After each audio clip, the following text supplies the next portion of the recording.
హైదరాబాద్లోని పలు ప్రాంతాల్లో జోరుగా వర్షం కురుస్తోంది. కూకట్పల్లి, కేపీహెచ్బీ కాలనీ, మియాపూర్, హైటెక్ సిటీ, చందానగర్, ముషీరాబాద్, లక్డీ కపూర్, సరూర్ నగర్, కోటి, అబిడ్స్, నారాయణగూడ, హిమాయత్ నగర్, బాగ్లింగంపల్లి, రామ్నగర్ సహా అనేక ప్రాంతాల్లో భారీ వాన పడుతోంది. దీంతో రోడ్లపై నీరు నిలిచిపోయి ట్రాఫిక్కు తీవ్ర అంతరాయం కలిగింది. వాహనదారులు తీవ్ర ఇబ్బందులు పడుతున్నారు.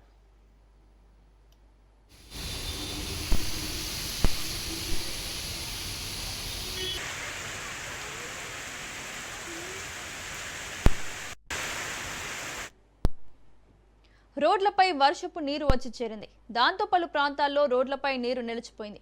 ట్రాఫిక్ ను క్లియర్ చేసే పనిలో ట్రాఫిక్ పోలీసులు ఉన్నారు. వాహనాల రాకపోకలు నిలిచిపోయాయి. ప్రధాన రహదారులపై నీరు నిలిచిపోవడంతో వాహనదారులు తీవ్ర ఇబ్బందులు ఎదుర్కొన్నారు.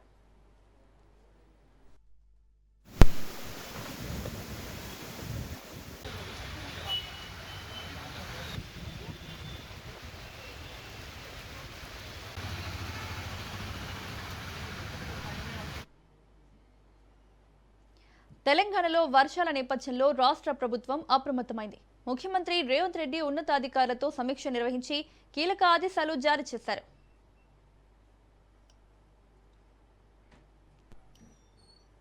హైదరాబాద్ కోర్ అర్బన్ రీజియన్ పరిధిలో హై అలర్ట్ ప్రకటించాలని సూచించిన సీఎం అన్ని శాఖలు సమన్వయంతో పనిచేయాలని ఆదేశించారు. యుద్ధ ప్రాతిపదికన పరిస్థితిని సమీక్షిస్తూ అవసరమైన చర్యలు వెంటనే తీసుకోవాలని స్పష్టం చేశారు.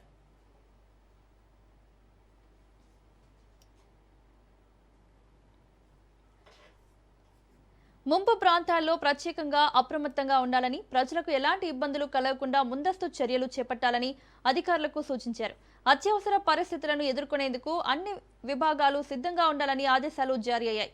మొత్తంగా వర్షాల ప్రభావంపై ప్రభుత్వం అత్యంత జాగ్రత్త చర్యలు తీసుకుంటోంది.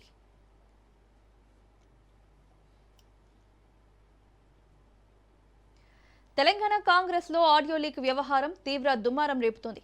ప్రభుత్వ సలహాదారు సీనియర్ నేత మహ్మద్ అలీ షబీర్ పై కాంగ్రెస్ అధిష్టానం తీవ్ర ఆగ్రహం వ్యక్తం చేసింది.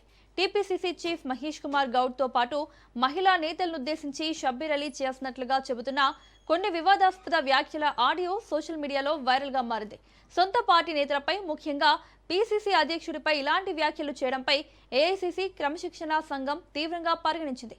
పార్టీ ప్రతిష్టకు భంగం కలిగించేలా వ్యవహరించినందుకు గాను షబ్బీర్ అలీకి కాంగ్రెస్ క్రమశిక్షణ కమిటీ షోకాస్ నోటీసులు జారీ చేసింది.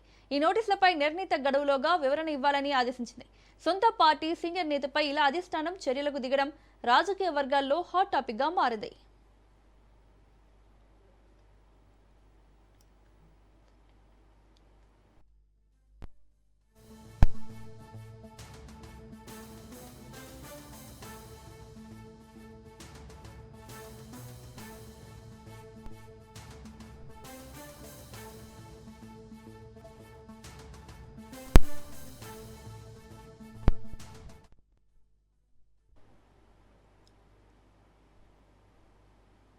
టీపీసీసీ చీఫ్ మహేష్ కుమార్ గౌడ్ కీలక వ్యాఖ్యలు చేశారు. చిట్ చాట్ లో చేసిన వ్యాఖ్యలు ఇప్పుడు చర్చనీయాంశంగా మారాయి. మీనాక్షి నటరాజన్ వ్యవహారంలో బీజేపీ తీరును తీవ్రంగా విమర్శించారు. ప్రజాస్వామ్య దేశంలో ఉన్నామా లేక నియంత పాలనలో ఉన్నామా అన్న అనుమానం కలుగుతోందన్నారు. మీనాక్షి నటరాజన్ పై ఎలాంటి కేసు లేదని, కేవలం నామినేషన్ తిరస్కరణ జరిగిందని స్పష్టం చేశారు. రిటర్నింగ్ అధికారి వ్యవహారంపై కూడా తీవ్ర విమర్శలు చేస్తూ ఆయన బీజేపీ కార్యకర్తలా పనిచేశారని ఆరోపించారు. ఈ ఘటనలో అన్యాయం జరిగిందని, రాజకీయ ఒత్తిడితోనే నిర్ణయాలు తీసుకున్నారని ఆయన ఆరోపించారు. అయితే కాంగ్రెస్ పార్టీలో లీకు వీరులు లేరని, తప్పుడు ప్రచారాలు జరుగుతున్నాయని కూడా అన్నారు.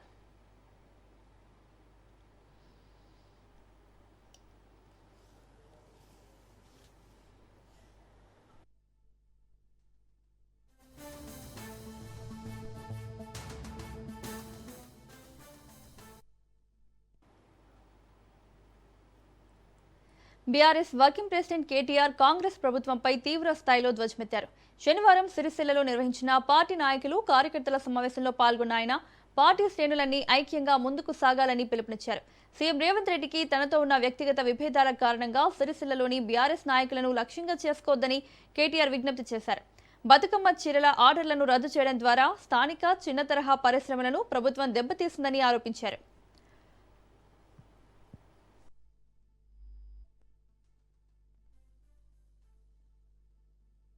ఇవాళ మస్తు మంది మస్తుగా మాట్లాడచ్చు. ఇవాళ రేవంత్ రెడ్డి గారు కూడా తెలంగాణ ఉద్యమకారుల గురించి మాట్లాడొచ్చు. మన మీదికి తుపాకీ తీసుకొని వచ్చిన రేవంత్ రెడ్డి కూడా మాట్లాడుతాండి. ఇవాళ ఎక్కడికో రాలే కదా, కరీంనగర్కే వచ్చిండు కదా.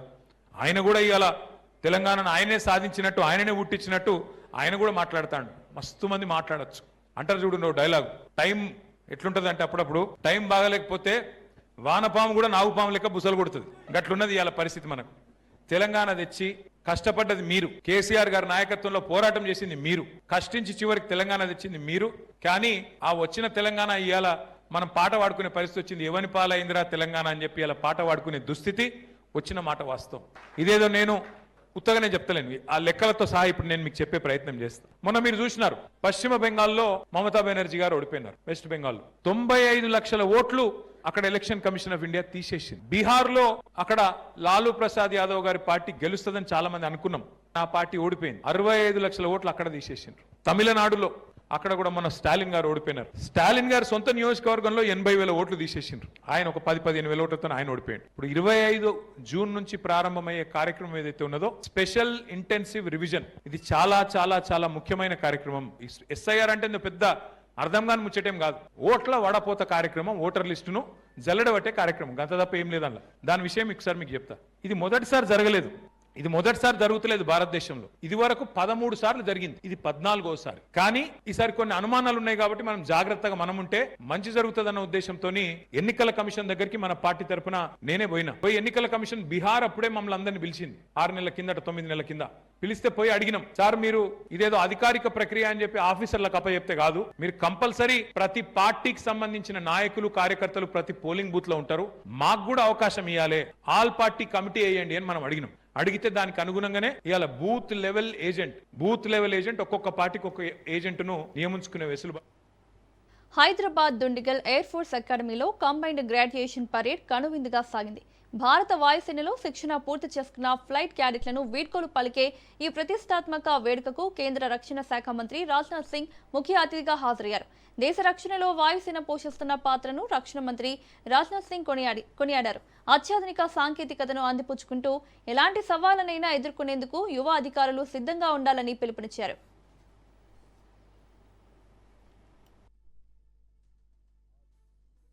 अकेडमी के कंबाइंड ग्रेजुएशन परेड में आप सभी के बीच आकर मैं स्वयं को गौरवान्वित महसूस कर रहा हूं। सबसे पहले मैं आप सभी को आपकी ट्रेनिंग सफलतापूर्वक पूरी करने पर हार्दिक बधाई देता हूं। मुझे बताया गया कि इस ग्रेजुएशन परेड में Indian Navy, Indian Coast Guard और वियतनाम के ट्रेनी सहित 245 पायलट और ग्राउंड ड्यूटी ऑफिसर शामिल हैं। फाइटर पायलट से लेकर helicopter pilots, navigation branch, transport administration, logistics, accounts, education, metrology, weapon system और एयरफोर्स ट्रैफिक कंट्रोल ब्रांच की यह डाइवर्सिटी अपने आप में ज्वाइंटनेस के प्रति हमारी कमिटमेंट को भी रिफ्लेक्ट कर रही है। मैं इंडियन एयरफोर्स समेत Indian Navy, Indian Coast Guard और वियतनाम के ट्रेनीज को भी विशेष बधाई देता हूं, जिन्होंने आज कोवेटेड विंग्स अर्जित की है। साथ ही मैं सभी अवार्डीज को भी उनकी असाधारण उपलब्धियों के लिए अपनी हार्दिक शुभकामनाएं देता हूं। आज इंडियन एयरफोर्स अकेडमी के कंबाइंड రాజన్న సిరిసిల్ల జిల్లా కేంద్రంలో కేంద్ర హోంశాఖ సహాయ మంత్రి బండి సంజయ్ పర్యటించారు. స్వచ్ఛ పాఠశాల మనబడి మన బాధ్యత కార్యక్రమంలో భాగంగా ఆయన స్వయంగా చీపురు పట్టి ప్రభుత్వ పాఠశాలను శుభ్రం చేశారు. ప్రభుత్వ పాఠశాలల అభివృద్ధికి తమ ప్రభుత్వం కట్టుబడి ఉందన్న ఆయన గతంలో లాగే ఈ ఏడాది కూడా మోదీ గిఫ్ట్ పేరుతో విద్యార్థులకు సైకిళ్లు పంపిణీ చేస్తామని ప్రకటించారు.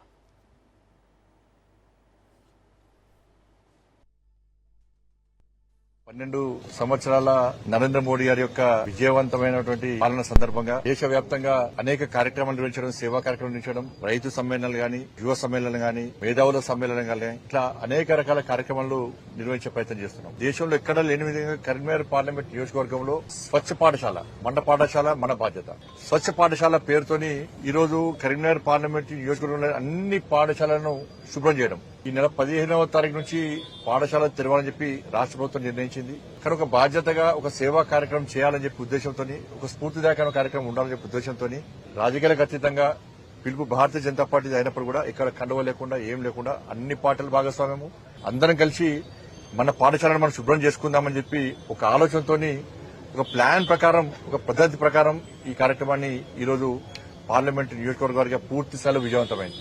నేను ఇలా కన్వెన్షన్ బయలుదేరిన రాంగ్ అనేక పాఠశాలలు తిరిగి వస్తున్నా. ఎక్కడ పోయినా కూడా ప్రజలు, కార్యకర్తలు, స్వచ్ఛంద సంస్థలు, యువత అంతా కలిసి కూడా ఆ పాఠశాలను శుభ్రం చేస్తున్నారు. కరీంనగర్ పార్లమెంట్ నియోజకవర్గంలో పూర్తి స్థాయిలో అన్ని పాఠశాలలను మాకు చేతన స్థాయిలో ఇవాళ శుభ్రం చేయడం జరిగింది. ఇది ఒక వినూత్నమైన కార్యక్రమము. కేంద్రంలో మోదీ పాలన 12 సంవత్సరాల్లో పూర్తి చేసుకున్న సందర్భంగా నిర్మల్ జిల్లాలో బీజేపీ ప్రజా ప్రతినిధుల సమ్మేళనం ఏర్పాటు చేశారు. నిర్మల్ జిల్లా అధ్యక్షుడు రితీష్ రాథోడ్ ఆధ్వర్యంలో సమావేశం నిర్వహించారు. భారతదేశంలో సుదీర్ఘ కాలం పాటు ప్రధానమంత్రిగా కొనసాగిన ఘనత కేవలం మోదీకే దక్కుతుందన్నారు బీజేపీ నేత ఏలేటి మహేశ్వర్ రెడ్డి.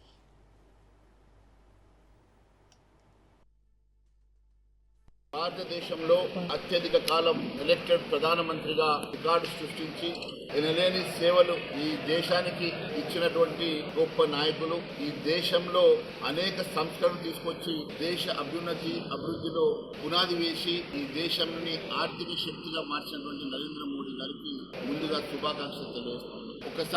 ఒకప్పుడు భారతదేశం ఫ్రెజైల్ 5 గా చెప్పుకోబడ్డటువంటి దేశం ఈరోజు ప్రపంచ 3వ ఆర్థిక శక్తిగా నిలదొక్కున్నదంటే అది నరేంద్ర మోడీ గారి పాలనలోనే సాధ్యమైంది. భారతదేశం 2014 ముందు, భారతదేశం 2014 తర్వాతగా మరొక చరిత్రలో సువర్ణ అక్షరాలతో ఈ 12 సంవత్సరాలు లిఖించబడతాయని తెలియజేస్తా ఉన్నాను. మరి అనేక సంస్కరణలు, అనేక అభివృద్ధి కార్యక్రమాలు. హైదరాబాద్ ఇందిరా పార్క్ వద్ద పేపర్ లీక్ వ్యవహారంపై ఆదివారం కాక్రోచ్ పార్టీ భారీ ఆందోళనకు పిలుపునిచ్చింది. ఇందిరా పార్క్ ధర్నా చౌక్ వేదికగా జరగనున్న ఈ నిరసన కార్యక్రమానికి హైదరాబాద్ పోలీసులు అధికారికంగా అనుమతి మంజూరు చేశారు.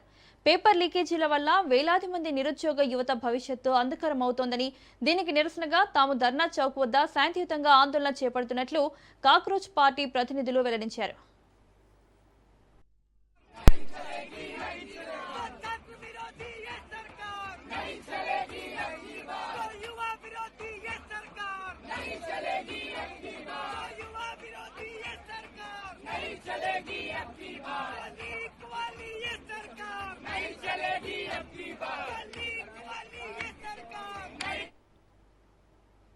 కడప జిల్లా ప్రొద్దుటూరులో మంత్రి పార్థసారథి విస్తృతంగా పర్యటించారు.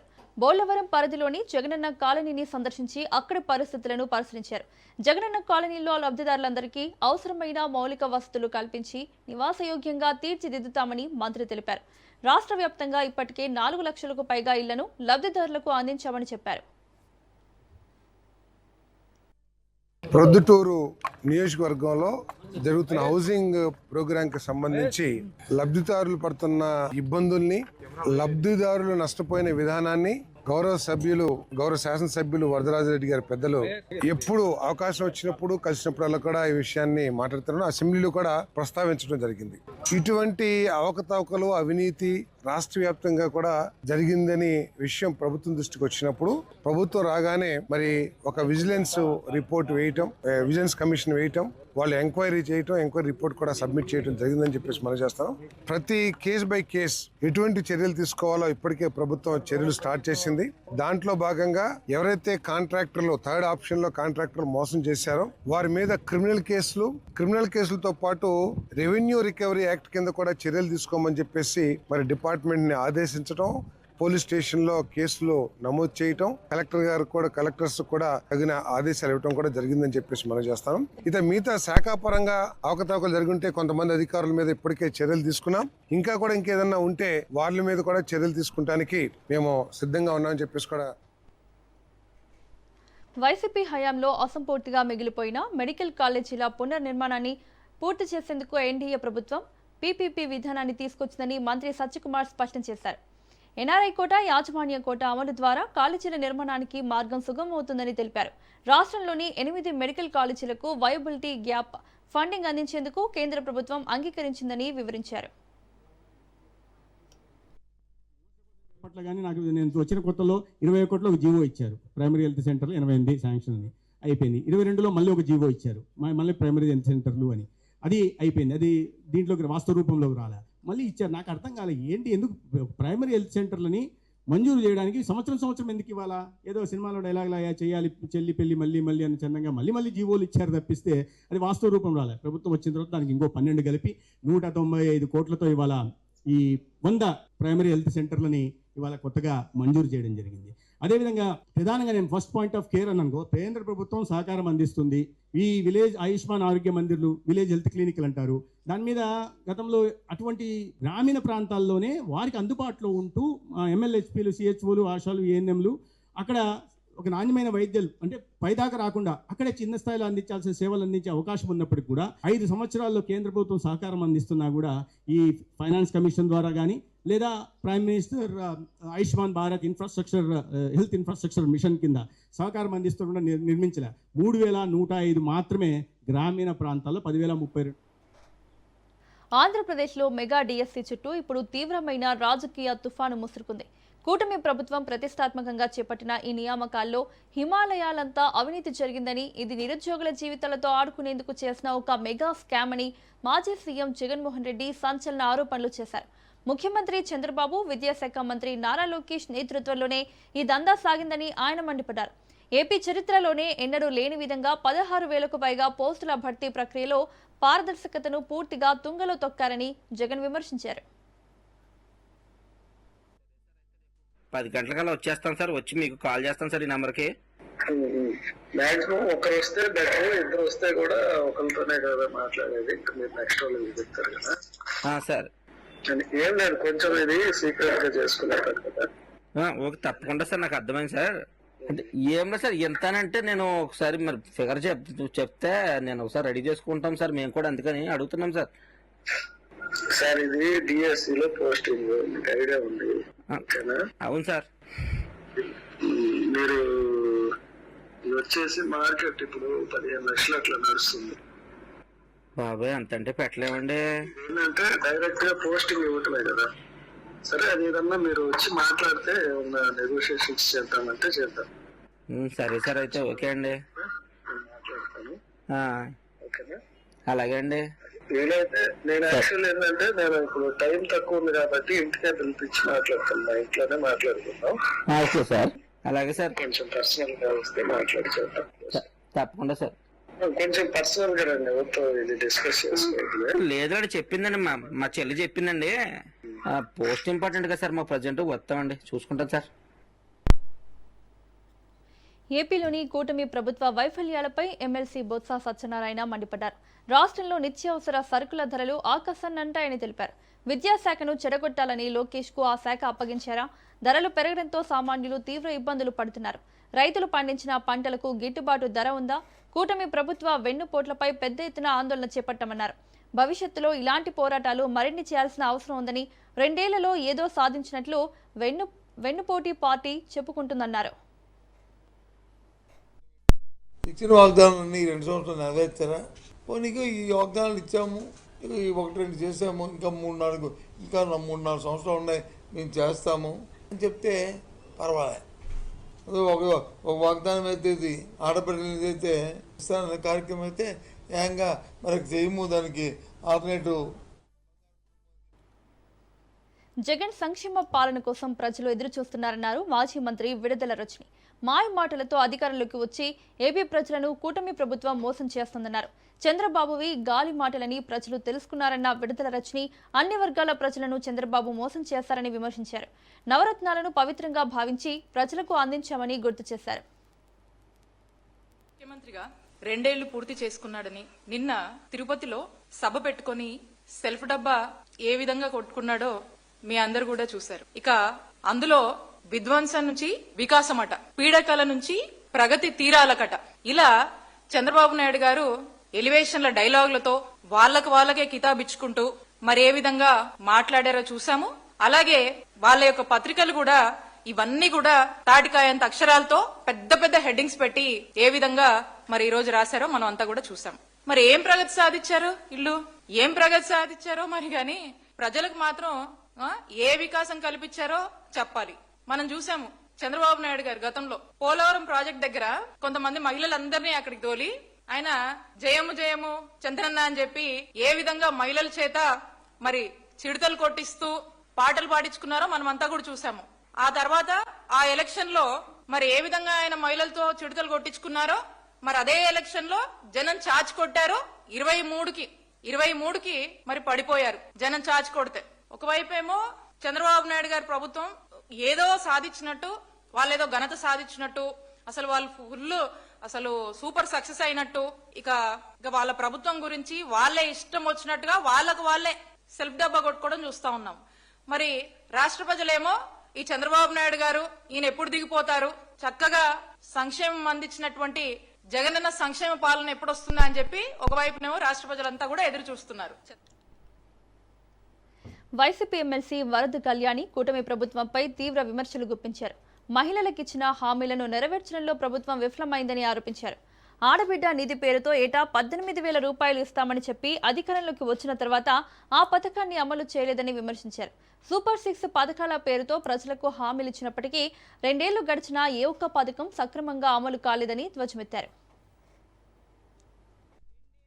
వెన్నుపోటు, సంక్షోభం, అలాగే అరాచకం అని పేరు పెట్టుంటే చాలా బాగుంటుందని ఈ రాష్ట్ర ప్రజలందరూ అంటూ ఉన్నారు. ఎందుకంటే ఎన్నికల్లో ప్రతి 18 ఏళ్లు నుండి 60 సంవత్సరాలు లోపలున్న మహిళకు నెలకి 1,500 చొప్పున, అంటే ఏడాదికి 18,000 రూపాయల చొప్పున ఇస్తానని హామీ ఇచ్చి ఇంటింటికి వెళ్ళి బాండ్స్ పంచి మేనిఫెస్టోలో కూడా చెప్పి ఈరోజు 2వ ఏడాది విజయోత్సవ సభ అని పెట్టుకొని అందులో ఏ విధంగా మాట్లాడారో, ఆ ఆడబిడ్డ నిధికి ఏ విధంగా తూట్లు పొడిచారో మనందరము చూసాం. ఈ విధంగా 2 కోట్ల మంది మహిళలకి ఎన్నికల సమయంలో 1,80,00,000 మంది మహిళలు దీనికి అర్హులు ఉన్నారు. ఈ 2 ఏళ్లలో ఇంకో 20 లక్షల మంది, మొత్తం కలిపి 2 కోట్ల మంది మహిళలకి వెన్నుపోటు పొడిచారు. అంత దారుణంగా మోసం. కోవూరు రాజకీయాల్లో మాటల యుద్ధం తీవ్ర స్థాయికి చేరింది. ఎమ్మెల్యే వేమిరెడ్డి ప్రశాంత్ రెడ్డి చేసిన వ్యాఖ్యలు చర్చనీయాంశంగా మారాయి. యూరియా కొరత ఉందంటూ కొందరు రైతుల్లో అపోహలు సృష్టిస్తున్నారని ఆమె విమర్శించారు. ప్రభుత్వం యాప్ ద్వారా యూరియా పంపిణీకి చర్యలు తీసుకుంటోందని, సమస్యను ముఖ్యమంత్రి, వ్యవసాయ శాఖ మంత్రి దృష్టికి తీసుకెళ్లినట్లు తెలిపారు. అది ఏదో నిన్న జరిగినట్టుంది. ఒక పేరెంట్ ఆయన ఈయన పేరెంటానికి పిలిచినట్టున్నాడు, ఈయన పేరెంటానికి పోయినట్టున్నాడు, నల్ల చొక్కా వేసుకొని ఒకటి పేరెంటానికి పోయినట్టున్నాడు. ఎందుకంటే ఇది వాళ్ళకి ఎప్పుడూ అలవాటు. బికాజ్ అతను ఓడిపోయిన తర్వాత మనుషుల్లో తిరగడు. ఎప్పుడో 3 మెరుపు తీగలాగా 3 నెలలకో 6 నెలలకో వచ్చి కనిపించేసి పోతుంటాడు. అలాంటప్పుడు అతను ఒక్కడే కాన్స్టిట్యున్సీలోకి రాలేకుండా ఉన్నాడు. ఎవరో ఒకరిని పేరెంటానికి తీసుకోపోవాలి. సో ఈయన పిలుస్తాడు. ఈయన జిల్లాలో ఇంకెవరు పిలవరు, ఆయన ఒక్కడే పిలుస్తున్నాడు. మిగతా కాన్స్టిట్యున్సీలో పాపం ఎవరు పిలవడల్లా. ఎంతసేపు అని సర్వేపల్లిలో మాట్లాడతాడు, అలసిపోతున్నాడు. సో కొంచెం చేంజ్ కోసం కోవూరికి పిలిచిందే తడువుగా పోయినట్టున్నాడు. ఇంకా పిలిస్తే పోకపోతే బాగుండదని పోయినట్టున్నాడు. పోతే అక్కడ మైక్ తీసుకుంటే మాట్లాడకపోతే బాగుండదు కదా, సో మాట్లాడినట్టున్నాడు. వాళ్ళకి తెలియంది ఏంటంటే నిజంగానే కోవూరు ప్రజలు చైతన్యవంతులని చెప్పి నిరూపించుకొని 2.5 సంవత్సరం ముందే తరిమి కొట్టారు. కోవూరు నుంచి 55,000 మెజార్టీతో నన్ను గెలిపించి ఎప్పుడు లేని విధంగా. అన్ని దగ్గరలో 7,000, కొన్ని మంది దగ్గరలో అట్లా వచ్చింది. కానీ ఈ కోవూరులో 6 సార్లు ఎమ్మెల్యే అయిన ఇతన్ని ప్రజలు భరించలేక ఇంకా నువ్వు పోయిరా నాయనా, నువ్వు వద్దు అని చెప్పి. KV bulletin updates, keep watching Raj news.